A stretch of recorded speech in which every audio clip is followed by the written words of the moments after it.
So Blake, Nina, I wanted you guys to see this. Now we're at 14,000 feet. We had to take a shuttle up the mountain. This is maybe 40 minutes later. This is the second video. You too, Greg. We're at the top of Pikes Peak now. This is 14,110 feet. They've had a lot of construction going on here, so they're not allowing people to just drive up willy-nilly like they used to. Those are the ruins of the old Pikes Peak Summit House, and then the new one is just over there. You can see it. I don't know if they drilled down to bedrock or not. I hope they did. The old one just sat on top of the permafrost, so it was heaving. But hopefully this new one, and hopefully the foundations for this rinky-dink thing that they put up are drilled down to bedrock beyond the ice, so it'll actually hold, and we won't fall to our deaths and, you know, die horribly at high altitude, you know, with heart failure and, you know, congestive heart failure and, you know, the lungs filling with fluid. It's an interesting thing though. They had school buses here take us up.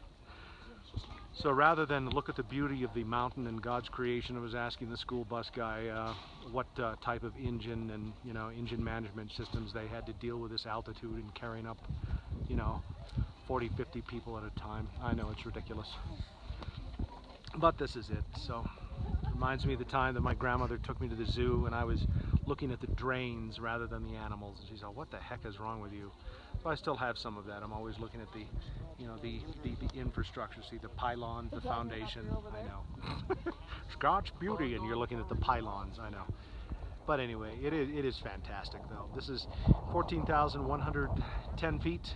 You can remember this, Blake. You got the Pikes Peak lighter some 6 years ago, 25 years ago. 26 years ago, maybe 27 years ago. Was it 1996? I don't know. When Star Trek was still in production as a series, or it just ended. Anyway, that's it. See, they got the little poopers over there. All the rock. See all the construction people here. But this is the summit. This is it. You can see the cog railway over there in the distance. And actually, you know what? What the heck, right? This is digital video. Digital high definition video being shot at 1080p. Yeah. I don't think the altitude has any effect on my iPhone. Of course, that's electric, so it wouldn't. My car did vapor lock though at about 11,400 feet. It stalled, and I had just enough power to pull off the road. And Audrey's like, "Oh no!" But we just let it sit for about an hour and a half. Walked down about 400 meters. I know Steve is the metric man. About, I don't know, 1,200 feet to the to another little snack place and got a cheeseburger. Let it sit for an hour and a half and went back up. But this is it. So you can see the Pikes Peak. This is the cog railway. It's a railway where it has a gear in the center of the track that drags it up the mountain, because if it didn't, it would slip on the tracks and it wouldn't be able to make it up. And the engines for this are actually in the top part of it. You see that? Or the generators that power the electric motors. These are, I think, diesel electric motors in the base that power this thing, because if it were diesel, it would stall the engine, so they have to have high torque electric motors that are powered by generators. And these are actually pretty old, dating from, I think, the 50s or 60s, but they're actually really cool things. We'll walk down here. Most of this is new. The Summit House where they have the donuts and the cheeseburgers, you know, that'll open up in about another, well, they say 20 days or so, but I doubt it, but we'll see. I know, we're 30 trillion in debt, and here we are. Woo! Bread and circus. Everything's about to collapse, I know. Yes, demonic activity at 14,000 feet. I'd like to study all those phenomena. The free market system at 14,000 feet. You know, high definition video at 14,000 feet. Don't you like my running commentaries? Totally irrelevant, but it does make it, especially you, Blake. You have an appreciation for me rambling and all of that. Oh gosh, I don't know where the hell my daughter is. I left her behind in the pooper. What an irresponsible dad. I dog out on my daughter. Oh my God, Dad, I'm all alone. Oh no. She has to hitchhike, you know, gets into drugs and prostitution to, you know, earn her way back home. I'm long gone. Justification by faith at 14,000 feet. The deregulative properties of the crucifixion at 14,000 feet. Be interesting to study all these phenomena, you know. See, that's the new Summit House right there. You see it? Has that neo 60s Frank Lloyd Wright flat roof crap going. Frank Lloyd Wright, da da da da. You know, harmonize, tell dawn. That's the, you know, the Simon and Garfunkel song, you know, whatever. Anyway, where in the background you can hear Paul Simon say, you know, all right already. He's like saying, you know, end the song. I think it was the first 16-track recording they did, and they weren't able to entirely mute him out when he was saying it on the mic. So if you listen at the recording, listen to the recording. I know this is irrelevant, but I'm rambling. And Art Garfunkel keeps saying, so long, dun dun dun dun dun dun dun, so long. And then you can hear Paul Simon in the background say, so long already. He sounds like a Brooklyn Jew. I mean, he honestly does, Blake. You would understand that, you know, sort of like Walter Koenig, right? You know, the Chekhov.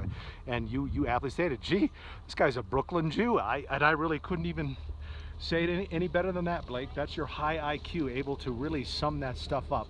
You know, but anyway, justification by faith at this altitude. I don't think that has any bearing on altitude. You know, at 14,000 feet lower oxygen level, it's still the same. You're saved by grace at this elevation as well. This mountain was here when God the Son, Yahweh incarnate, hung on the cross, and really He designed all of this. You have to understand that. He designed this. He designed it, and it's really eerie. We have national parks and all of that, and I've had, you know, the luxurious, kiss my hands, baby, of going, you know, because of my father's, you know, unbelievable intellect of being able to see a lot of America, and hike in Haleakala National Park. And even at, you know, 12, 13, when I first hiked it, you could just go down into this crater, and it was surreal. And I remember thinking, this is not random nonsense. It's as if someone or something designed this for us to see. And I think it's the same way here on Pikes Peak. This was designed by Jesus Christ Himself, right? The world was made in Him and through Him. And this is His handiwork. It's not random Darwinian bullcrap. It's designed for man. And if there are aliens, right, they're demons. They are alien to this world, but man is not. This world was designed for us. God designed these things so that we would see them. Isn't that fantastic? I mean, really, it is true. It's eerie when you sit down and think about it. It's like, it's as if someone or something designed this for us to see it. And I think that's precisely right.